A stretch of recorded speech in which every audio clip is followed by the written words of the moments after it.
Vivid artist whose work ranges across a broad spectrum of media, including painting, photography, calligraphy, video, poetry, gardening, and cooking. He is a recipient of the Neodata Endowment for the Arts Fellowship, an Addison Mini Grant, and the Boulder Community Media Award for Best Experimental Art Film. His videos have been screened in 2 film festivals, and this year one of his paintings was featured on the cover image of a poetry anthology.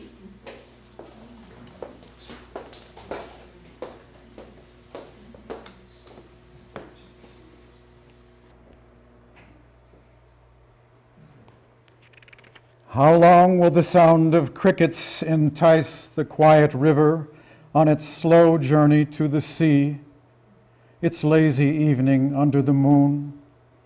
And who is it that we see walking along the other shore, quietly, hand in hand? All these reflections. With head slightly lowered, I listened to the song spread of the red-winged blackbird, clear and slightly blue, with tinges of ochre at the outer edges, which forced upon me a number of questions for the children. What apartment in its crackling brain? What residue in its coursing blood? What face in its dark stack of playing cards? What moon in its nightly orbit? What threat in its feathered fences could help us understand the slight modulation upward when it closes its wings and once again assumes its sentry post in the morning air?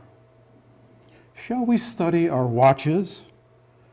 Shall we study an old stone? Shall we study the silence between its songs? Or shall we study the lives of the saints, or the founding fathers and their gardens and hedges, or the movements of Solomon's concubines, his 1,001 nights? An answer for the children. One answer for the children would go as follows: watches, stones, silences, former lives, gardens, and stray concubines, even Archimedes' lever, only add up to 7 out of 10, when 10 is the full radiance of light in the grace and perfection of dawn.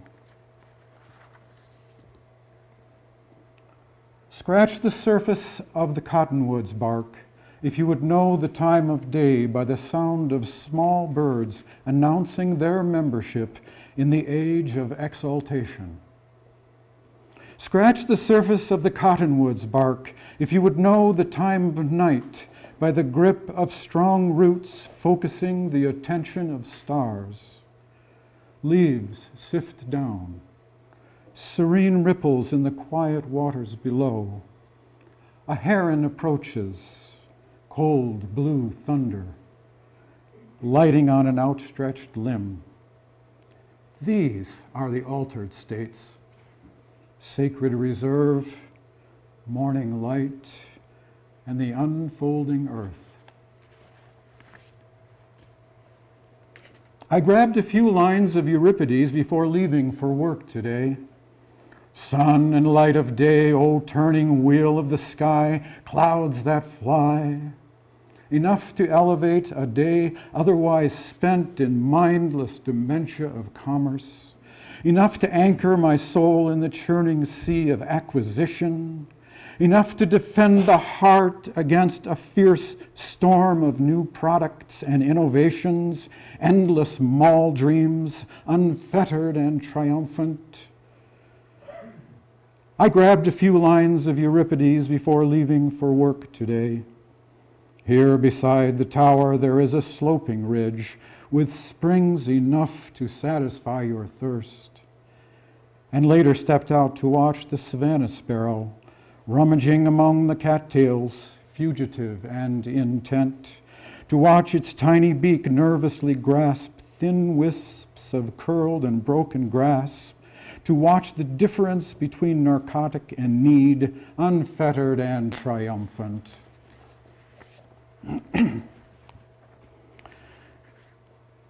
He was a bandito. Everyone knew that. His effortless mind trickled through the last moments of time, evaporated and slipped silently into the sea. A smooth stone touched with memory's questions, thrown surreptitiously beneath the night wind of a traveling circus, holding off endless and unnamed passions, his shirt now torn, his pulse stabilized. I do not know you, he said. We have never met. Why do you act surprised by this simple disclosure, as if time was what was, and was what accounted for the many birds agitating the shallow waters of the world? You have only to taste this feast of remembrance to know when to stop, to gather up the few fragments of dust on your ragged scarf of mourning, the dew on your golden ring, and return to the river of love. Will it be tonight? Or will you drag one more blanket across that barren room, calling out for Ovid's ghost, drinking only the nectar of ingratitude?